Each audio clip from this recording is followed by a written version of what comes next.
Bueno, entonces continuamos con clase de bioseguridad. Eh, Habíamos quedado en la parte de lo que se considerarían las zonas de riesgo y zonas controladas o no. Zona 1 y 2, por ejemplo, esto es lo que inferiría a la parte externa a la consola. ¿Sí? Externa a la consola, ni hablar de externa a lo que es la sala del resonador en sí. Ustedes lo que pueden encontrarse en algunos servicios son líneas de demarcación de intensidad de campo, como les decía. Son una reglamentación, por ejemplo, es que las consolas de resonancia, o sea, los operadores, estén siempre por fuera de la línea de 5 Gauss. Eh, que la deberían ver en el piso, redondita, pero no todos los servicios lo tienen. ¿Sí? Pero eso más o menos para que tengan una idea de cómo se demarcan los sectores. Sector 3 y sector 4, puerta cerrada, ¿sí? Y no entra nadie más que ustedes y las personas que están trabajando, digamos, en el servicio, ¿verdad? Y otra cosa, no es por ser tampoco celoso o algo así de la práctica, pero al resonador entran ustedes, el paciente y el médico de consola. Después no entra nadie más a sacar nada ni a buscar nada, o sea, cualquier cosa que se necesita, ustedes van y lo proveen. ¿Sí? ¿Por qué? Porque hay que minimizar la posibilidad que pase algo, que haya algún accidente. Entonces siempre en esas zonas, sobre todo en el resonador, son ustedes quienes velan por esa seguridad. Puede parecer un poquito exagerado, pero créanme que no lo es. Porque pasan cosas. Gente, por ejemplo, de afuera externas han provocado quench en algunos servicios, por decirlo de esa forma. Así que hay que tener mucho, mucho cuidado. Bien, terminología de conceptos de bioseguridad. Esto más o menos también ya lo habíamos hablado, cuando hay un término que es RMI seguro, compatible o condicional. ¿Mm? RMI seguro indica que eso se puede resonar sin ningún problema, no presenta riesgos, ¿sí? ¿Qué es eso? ¿A qué nos referimos con eso? Es cualquier tipo de prótesis, implante, lo que fuere que esté colocado dentro del paciente. ¿Mm? Después van a encontrarse con un compatible, que no es lo mismo que seguro, pero ¿por qué no es lo mismo? O sea, ¿cuál es la diferencia? Una cosa es que sea compatible con resonancia, y que se pueda resonar, pero la otra cosa es que no interfiere en la calidad de las imágenes, por ejemplo. Cosas que a veces sí eso sucede. Ustedes se encuentran con que hay implantes que son compatibles con resonancia, por ejemplo, expansores mamarios, pero que tienen una valvulita chiquitita, pequeña, que tiene un imán. Entonces ese imán distorsiona tanto la anatomía que no ven nada. Entonces no es lo mismo una cosa y la otra. Después, condicionales. Al término condicional, ¿a qué va referido ese término condicional? Por ejemplo, clavo endomedular, marca fulanito, de tal material. Ok, bien. Ustedes van a la página, ponen el material en RMI Safety, se fijan y les parece que es un condicional, y ese condicional es un número 3, supongamos. Van a encontrar del 1 al 7. ¿Mm? 7 tipos de condicionales, y cada uno está descripto. Entonces ustedes fijan, si en condicional número 3, implante apto para resonar en un 0,23 Tesla a 0,5 Tesla, por ejemplo. ¿Sí? Eso les quiere decir un condicional. A ustedes están trabajando en 1,5, a eso no lo pueden resonar en ese resonador. A eso se refiere el término condicional. Tiene condiciones. Se puede hacer, pero tienen que obedecer las condiciones del fabricante. ¿Sí? Y eso está todo en la página RMI Safety. ¿Sí? Recuerden, consentimiento informado. Y una vez que está el consentimiento informado, qué tipo de prótesis hay, cuáles son qué sean las condiciones que tiene ese paciente, una vez que ustedes la conocen, ahí a la página para saber si ese material que tiene lo pueden resonar o no. ¿Mm? El problema, haremos, el, el problema general con cualquier tipo de implantes metálicos, vamos a ponerlo como en líneas generales, globales, la inmensa mayoría de cosas que se colocan en el paciente son resonancia, o sea, son compatibles con resonancia magnética. Inmensa mayoría. Algunas no, sobre todo cuando se encuentran con implantes colocados ya con un tiempo antiguos, ¿sí? En donde se utilizaban aleaciones, por ejemplo, que puedan llegar a tener partes dentro de esa aleación metálica, componentes ferromagnéticos, por ejemplo. Hoy ya no, hoy ya no pasa. Hoy todo acero quirúrgico, titanio, o sea, son metales que no tienen prácticamente, o sea, no son influenciados por un campo magnético. Entonces, movimientos de traslación y de rotación debido al campo magnético principal, eso no va a pasar. ¿Mm? Después, corrientes inducidas debido a gradientes magnéticos, esto sí puede pasar, ¿sí? Con cualquier tipo de implante metálico, y más cuando son, ¿cómo decirlo? Que tengan cablecitos, neuroestimuladores, implantes cocleares. ¿Mm? Esos, por ejemplo, también mucho cuidado a la hora de hacer una resonancia con esos, porque se descalibran. ¿Mm? No es que se afecta en sí el aparato, digamos, sino que se descalibra. Entonces, la práctica general es ponerlos en pausa y después volver, resonar y después volverlos a activar. Con algunos marcapasos se hace eso, también con algunos neuroestimuladores se hace eso, pero siempre y cuando conociendo el modelo y la marca. Calentamiento debido a la emisión de radiofrecuencias, este es el más preocupante. ¿Por qué es el más preocupante?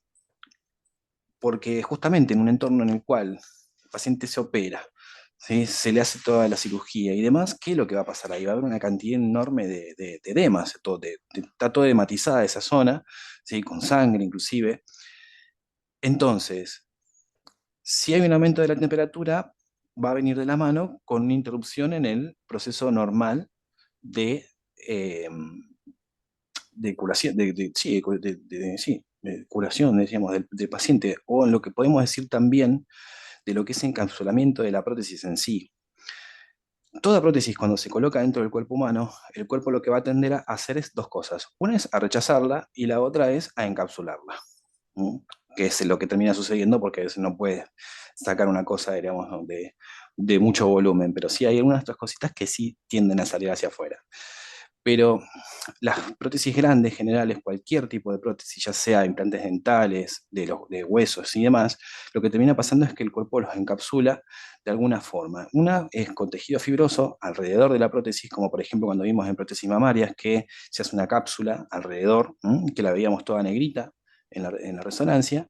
Y la otra también es que pasa es que crece hueso todo alrededor de ese clavo, por ejemplo. Supongamos un clavo endomedular, comienza a crecer hueso ahí.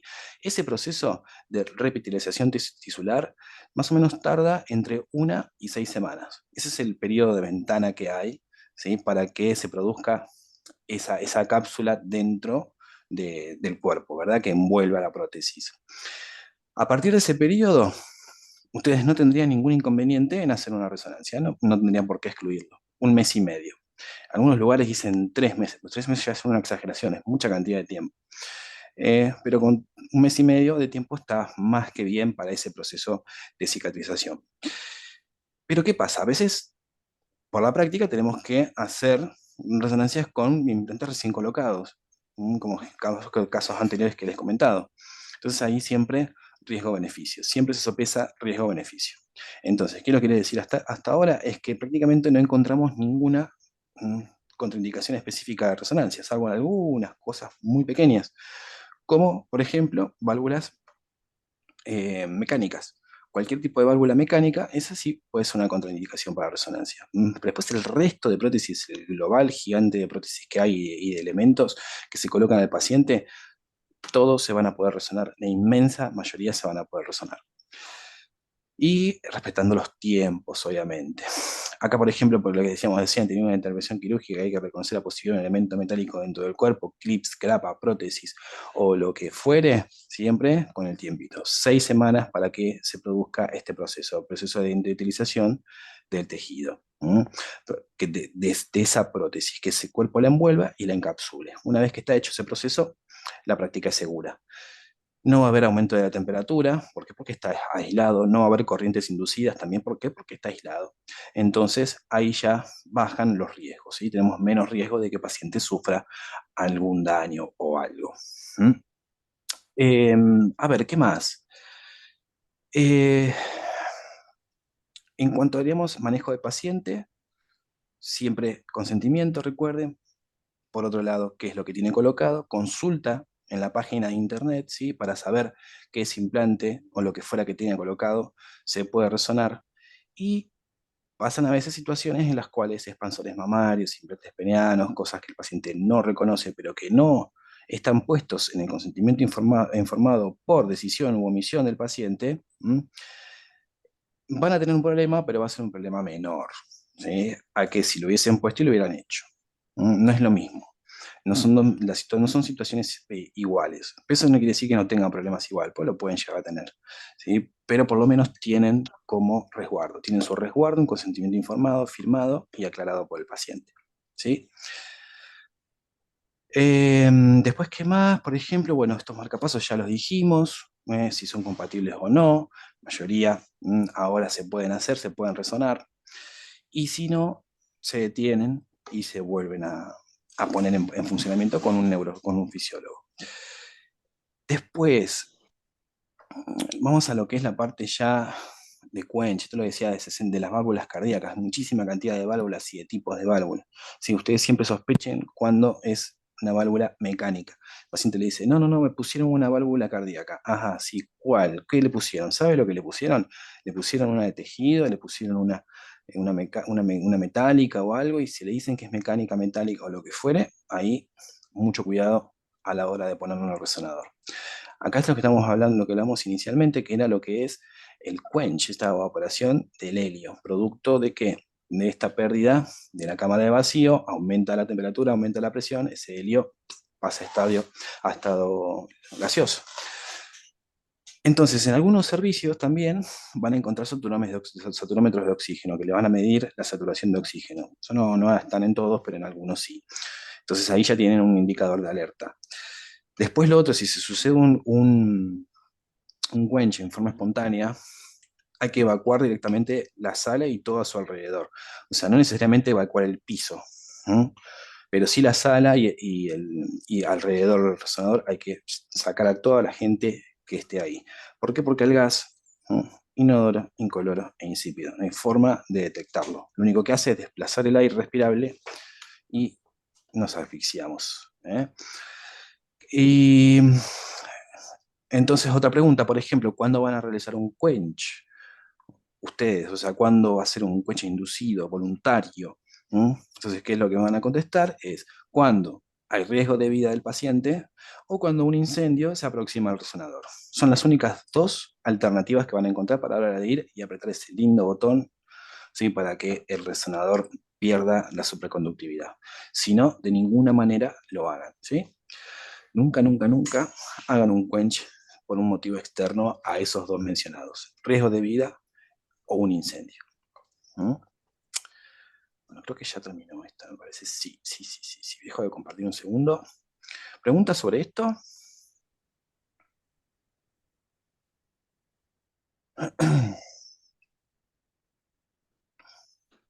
Va bien. Es un tema Súper lindo, claro. interesante. Sí, cierto, ¿no? Es un tema que tiene sus cosas lindas también. Divertido. No se hace largo también. Bueno, vamos entonces para el otro. Vamos con protocolos de abdomen ahora. Pues ya vimos casi todas las regiones, lo que tenemos que tratar de cerrar es la parte del abdomen. Upa, que tengo acá en chat, a ver. No, no, por mi parte, bien, perfecto. Vamos entonces otra vez a compartir aquí la pantalla y vamos con este.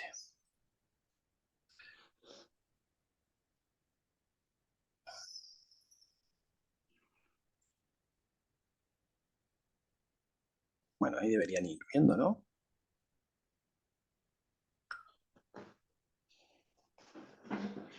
¿Ahí lo ven ya o no? Ahora sí, ahora lo ven. Sí. Ok. Bueno, entonces vamos con un protocolo de abdomen. Fíjese esta imagen acá que les puse como ilustrativa de un abdomen. ¿Mm? Vemos acá un bebé embarazada, ¿sí? Esto también, resonancias. Ah, esto no les dije. Contraindicación exclusiva de resonancia magnética. Perdón, me olvidé de hacerle ese comentario. ¿Mm? ¿Cuándo no van a hacer una resonancia magnética también? Además de que si el paciente tiene una válvula mecánica, ¿m? O algún tipo de implante metálico que no lo puedan resonar, ¿sí? O cuando esté el paciente transcurriendo un trimestre, el primer trimestre de embarazo. También la resonancia se contraindica en ese caso, ¿sí? Del mes 1 al 3, ¿sí? Si el paciente obviamente conoce la situación, ¿no? no hacen resonancia magnética. Ese paciente no se va a resonar, ¿ok? Esa es la otra como contraindicación exclusiva prácticamente. No hay riesgo-beneficio ahí, no se hace. Y acá A mi marido, te comento algo, a a ver, mi marido le pasó que recibe una paciente, sí, él durante la mañana hace hemodinamia y a la tarde hace resonancia. ajá, Y recibe una paciente que era de Policía Federal, que se cayó duchándose en el cuartel sí, y empieza a hacerle una columna lumbosacra. ajá, Y cuando le dice, lo ve al bebé, porque el bebé ya estaba casi encajado en el canal de parto, sí, para, por supuesto, la resonancia y le dice, la hace sentar y le dice, señora, me tendría que haber dicho que está embarazada. no sabía, Y no tenía la menor idea de que estaba embarazada. sí, Casi se le desmaya ahí en la sala. sí, pues no puedes entender Dice, cómo puede ser eso. Sí, claro, pero me dice, el bebé ya estaba casi en el canal sí, de sí, sí, parto. boca Ella abajo ahí, no tac. tenía noción, era obesa la chica, Mm, y obesa o bastante gordita, no sé la verdad, pero la chica no sabía que estaba no sabía. embarazada. Mm, No sí, sabía, sí, sí, no sabía porque, y no mentía, me dice él, porque casi se desmaya claro, cuando le claro, dice que le estaba terminó diciendo embarazada. que estaba embarazada. Sí, así que ese era el dolor de columna. Nada Ese, que ver, vaya, sí, claro, tranquila, ok. Pero bueno, vaya, uno no entiende a veces esas situaciones, pero se dan, se increíblemente, da, se sí, dan, sí, sí, sí, y sí, la sí. verdad que es sorprendente. Pero bueno, hay de todo, por eso también es lo que decíamos también aparte, ¿no? Extremar justamente esas medidas de precaución por ese tipo de cosas, ¿no? Que a veces pasan. La gente no tiene ni idea de lo que sucede o directamente no quiere reconocer lo que pasa, entonces ustedes después terminan teniendo un problema. ¿Mm? Así que mucho, mucho cuidado y más con el anécdota que acaba de contar Claudia. Tremendo. A ver, entonces le pongo esta imagen referencial porque también quiero comentarles, mejor dicho, que fíjense acá está el feto, ¿no? ¿Sí? Y miren esto acá. Entonces la resonancia magnética también es guía para poder hacer resonancia al feto en sí, ¿sí? Más allá de poder estudiar la placenta y demás. Por ejemplo, tiene una malformación pequeñita aquí, ¿sí? Y también se pueden operar de ahí adentro, es increíble, pero también sucede. Así que bueno, a ver, vamos por lo que serían todos los que son protocolos de la región abdominal. ¿Mm? ¿Qué vamos a estudiar acá? Hígado, vaso, páncreas, riñones, glándulas suprarrenales. A ver, todo lo que sería órganos sólidos, lo mejor es resonancia. Cuando son órganos huecos, lo mejor es tomografía. Pero tiene también sus bemoles, podemos decir. ¿Por qué? Porque en resonancia hacemos también estudios de intestino delgado, por ejemplo, enteroresonancia. Es otra variante de los estudios. Y la mayoría de las veces nosotros vamos a hacer una resonancia ya con un diagnóstico presuntivo. O sea, es muy raro que nos llegue una indicación, resonancia abdominal, dolor, no sé, y encontremos algo, diríamos, ¿cómo decirlo?, para caracterizar o para profundizar. Generalmente ya vienen con un diagnóstico, generalmente, no siempre, porque hay casos que no siempre pasa, que hay uno, por ejemplo, acá que se los voy a pasar. ¿Eh? Protocolo, más o menos acá ven un protocolo base. Fíjense las angulaciones, siempre estrictos, siempre con alcatillado respiratorio o en su defecto con apneas, no importa, pero vamos a necesitarlo sí o sí para minimizar los movimientos respiratorios. Fíjense, coronal sagital, acá hay los dos planos, y después la batería de axiales, T2, T2 FATSAT, difusión, in-phase, out-phase, T1 FATSAT, y después vienen lo que son los dinámicos, las fases dinámicas de la inyección de gadolinio. Esto es muy importante también, sobre todo por el tema de los tiempos, darle bien a los tiempos para poder justamente evaluar algunas lesiones que van a venir sí o sí indicadas para poder caracterizarlas, sobre todo lesiones hepáticas. ¿Sí? Que supongamos un paciente se hizo una ecografía, y salió una manchita en el hígado y esa manchita hay que caracterizarla. ¿Qué es eso que está ahí? Entonces la resonancia ya aporta datos para poder caracterizarlo sin la necesidad de ir a recurrir y sacar un pedacito de ese hígado y poder mirarlo. ¿Mm? Tenemos una imagen acá referencial, fíjense esto y miren este colédoco hermoso que tenemos acá. aumentado de tamaño. Este paciente está operado, sí, seguro. ¿Mm? Fíjense acá como el duodeno, ahí y desemboca, tic, en el duodeno. Entonces, ¿cómo les pongo acá? De buena práctica, programar los estudios, ¿sí? Ya con las secuencias obtenidas. Se va a ser la forma más fácil, ¿sí? Para no comerse nada. Sobre todo, la cúpula hepática, acá arriba. Esto, ¿eh? Siempre tienden a cortarse. Entonces, abusar un poquito de la distancia hacia arriba, cortar medio tórax, ¿sí? Lo que pasa, no van a perder cúpula hepática. Entonces ahí no van a desperdiciar tiempo en su secuencia, ¿verdad? ¿Hasta dónde van a llegar? Un poquito por debajo de la pelvis, suficiente, más o menos a esta altura. Un poquito por debajo de crestas ilíacas, ya tienen ahí su abdomen. ¿Mm? Esto ya lo habíamos mostrado, lo muestro ¿por qué? Porque son justamente para reforzar algunas cosas. T2, T2, ambos son T2. ¿Qué es lo que pasa acá? ¿Por qué este está más brillante que este otro? ¿Sí? En este caso tenemos un T2 con un tiempo de eco mucho más corto. En este caso tenemos un T2 con un tiempo de eco mucho más largo. Entonces, ¿qué pasó en ese caso? Cuando se manda la radiofrecuencia, se pasa el tiempo en el cual los hidrógenos comienzan a relajarse, podemos escuchar antes a uno, en los cuales nos va a traer esta imagen que está mucho más brillante, donde vemos los líquidos más atenuados, ¿sí? Pero ¿qué pasa? Si dejamos de pasar un poco más de tiempo, ¿sí? Sobre la misma secuencia, sobre los mismos tiempos ya programados en la secuencia, vamos a tener a atender que las señales disminuyen, caen las señales. Entonces se profundizan otras, como los líquidos. Fíjense los líquidos cómo aumentan la señal y cómo la grasa disminuye la señal. ¿Mm? T2 iguales, mismos parámetros, mismas funciones, la única diferencia que hay es que los tiempos de ecos de este es más corto que este. Entonces se potencia un T2 más pesado, es el lado, diríamos, izquierdo de la pantalla. Lo mismo pasaba con esta secuencia de la ecogradiente, lo que es in phase, out phase. En fase, la derecha, fuera de fase, la izquierda. Fíjense también la diferencia que hay entre una y la otra. Cómo decae la señal en cuestión de milisegundos. Y esa cuestión de milisegundos puede aportarnos datos para diferenciar, por ejemplo, una estatosis hepática. Acá tenemos tejido hepático, donde vemos la grasa hiperintensa, la vamos a ver si es que hay en este hígado, en este caso este hígado no hay, ¿sí? Pero ¿qué pasa? A medida que pasa el tiempo, esa grasa va a perder la señal, entonces lo vamos a encontrar un manchón acá sin señal. Entonces, digamos, estaríamos frente a lo que sería un hígado graso. ¿Por qué? Por las diferencias que hay en los tiempos de relajación, en el tiempo de eco, cómo las diferentes sustancias emiten señal con tiempos diferentes. Secuencia muy importante el abdomen, in phase y out phase, porque caracteriza patologías y además también, si viene, por ejemplo, una indicación en las cuales ustedes tienen que estudiar las glándulas suprarrenales, por ejemplo, al protocolo base que vemos aquí, le van a adicionar también un coronal en in-phase, out-phase para estudiar las glándulas suprarrenales. A ver si se las muestro por acá. No, acá no tengo ninguna. Ya después le voy a mostrar las glándulas cómo se ven. Dinámica, secuencias, Ariel, sí, cuál es ese coronal? ¿Qué otro nombre tiene? ¿Cómo lo podemos encontrar en otro equipo? la secuencia in-phase, out-phase, Sí, en el Siemens.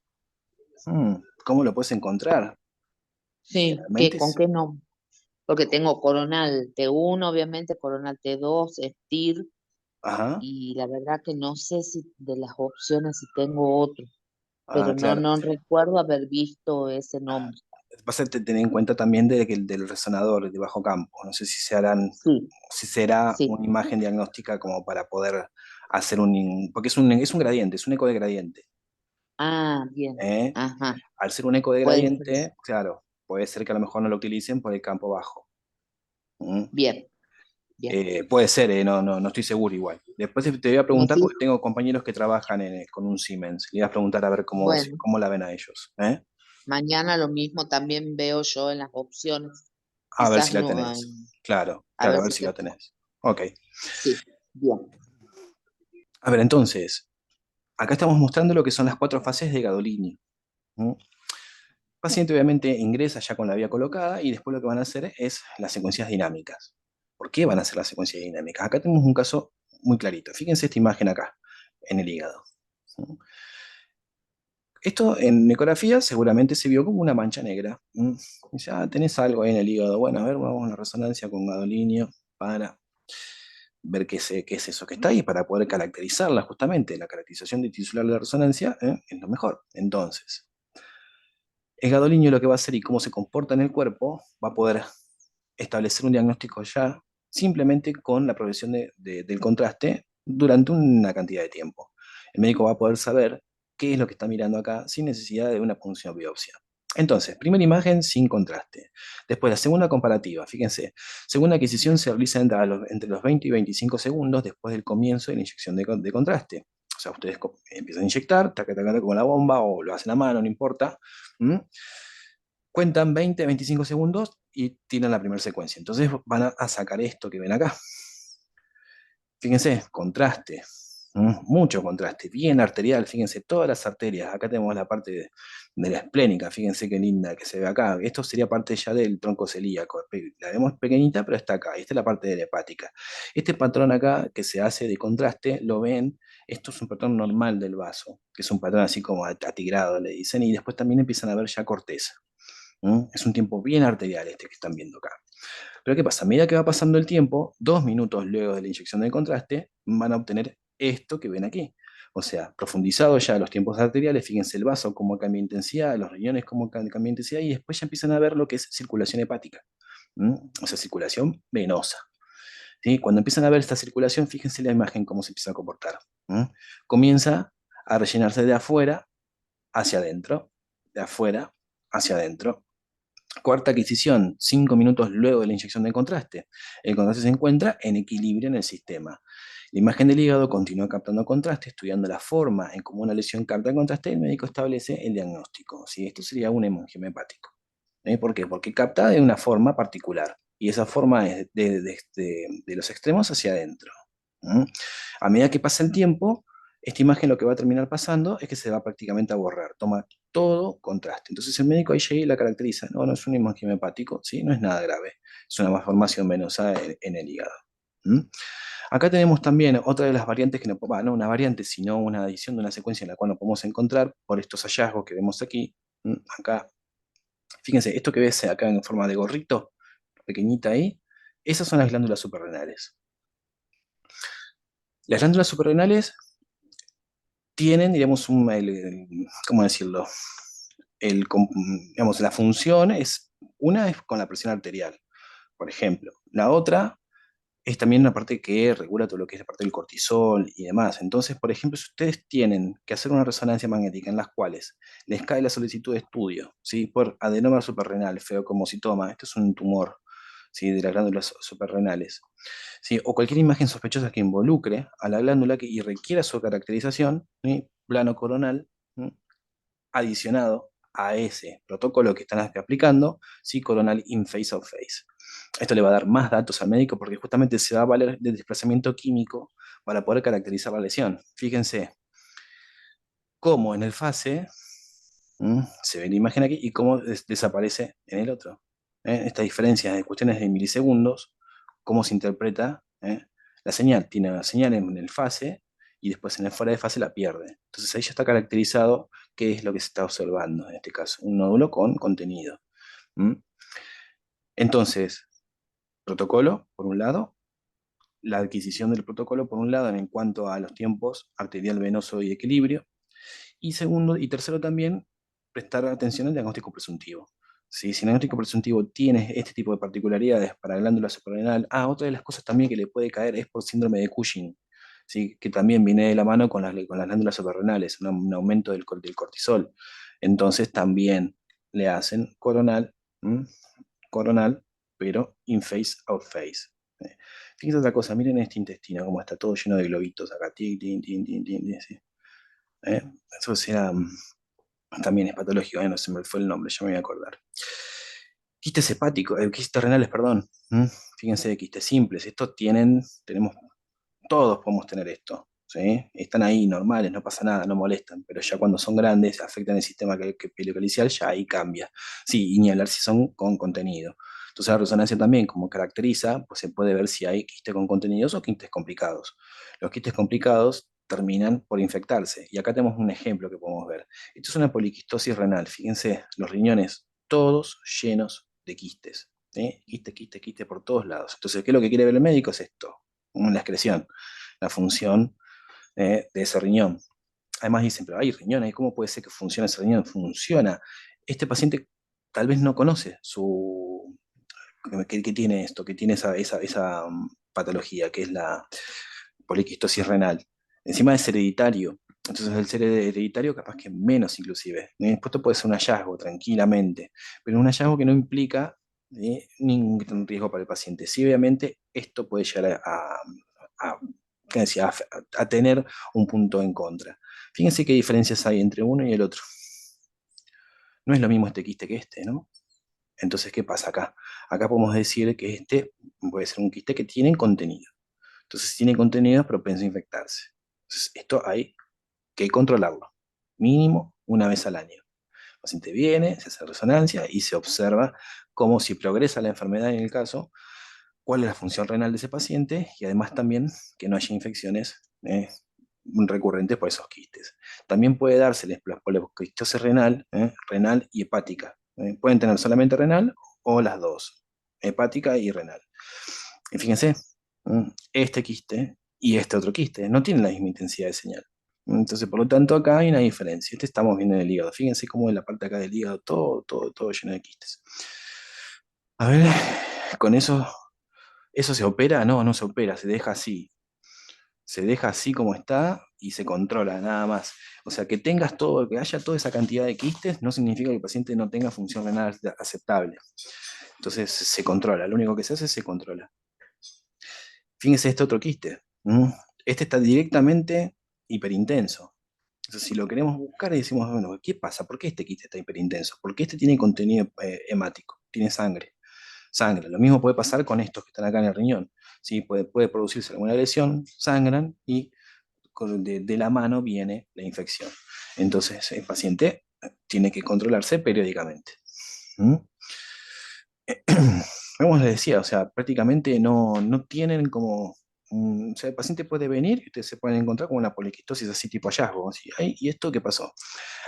Otro de los casos, después voy a ver si la encuentro esa imagen, porque la quise buscar y no la encontré, situs inversus, que ven que hay pacientes que están cambiados totalmente de pacientes, uno en 1 millón, ¿sí? El hígado a la izquierda, todo dado vuelta tienen, ¿sí? Y andan normal, lo único que tienen es eso, es un situs inversus general, ¿sí? Como una estrocardia, pero bueno, que le afecta a todos los órganos. Otra de las cosas que también se pueden ya encontrar, haciendo una pelvis, te encontrás un riñón pélvico. También se puede pasar estos casos, ¿sí? A veces los pacientes trasplantados se les deja riñón en la pelvis y no arriba, digamos, ahí cerquita de uno del otro. Y podemos ver que es el riñón derecho, porque acá tenemos el izquierdo. Fíjense, otro de los casos de un situs ahí medio raro. Quería encontrarles imagen, pero no la puedo encontrar, no sé dónde la tengo. Bien, pasamos. Ariel, les ¿Sí? cuento una cosa. A ver, En Tucumán, en Tucumán tenemos lo que se llama, es endémico, en los valles, calchaquíes principalmente, sí, un quiste que se idlib, llama, eh, y, exactamente, sí, Iratil. Yo vi un par ajá. enormes, bueno, se producen generalmente por la contaminación de la leche, con lo que Claro, porque es un se parásito, preparan ¿no? los quesos. ¿Cómo? Es un parásito. Es, parece ser un parásito Sí. porque la leche está contaminada, principalmente acá se hace mucho queso de cabra Ah, y la mira. leche está contaminada, tiene una parasitosis, entonces eso va formando el quiste que algunos toman tamaños Sí, enormes. sí, dale, sí, sí, sí. Bueno, no se los toca porque No. justamente lo que Además, hablábamos recién, puede ser pero peor. es un hallazgo, Claro, sí, sí, uno sí, está haciendo ahí el estudio y de repente se encuentra con eso. Con sí, una imagen, y eso no implica, diríamos, que el paciente esté enfermo porque tenga eso, digamos. claro, Pero sí, sí, tal cual, pasa los quistes diatíticos, he visto algunos casos. Después también otra parasitosis, pero esta ya era más puntual. Eran todos parásitos chiquititos, así, tac, tac, tac, tac, todos ubicados en la cabeza, en el cuello. Cosa, ay, un espanto, sí. Pero sí. no sé qué era al final eso, pero estaban metidos en el músculo, una cosa muy rara. A ver, seguimos entonces, a ver, con colangio, pasamos a colangio ahora. Una de las variantes de estudio, que es lo que vamos a estudiar acá, van a ser las vías biliares. Vamos a hacer nuestro foco en el hígado directamente. O sea, cualquier tipo de patología, diríamos, que viene de la mano con estudios de vías biliares, o sea, si se sospecha una obstrucción de las vías biliares, esto es una urgencia médica.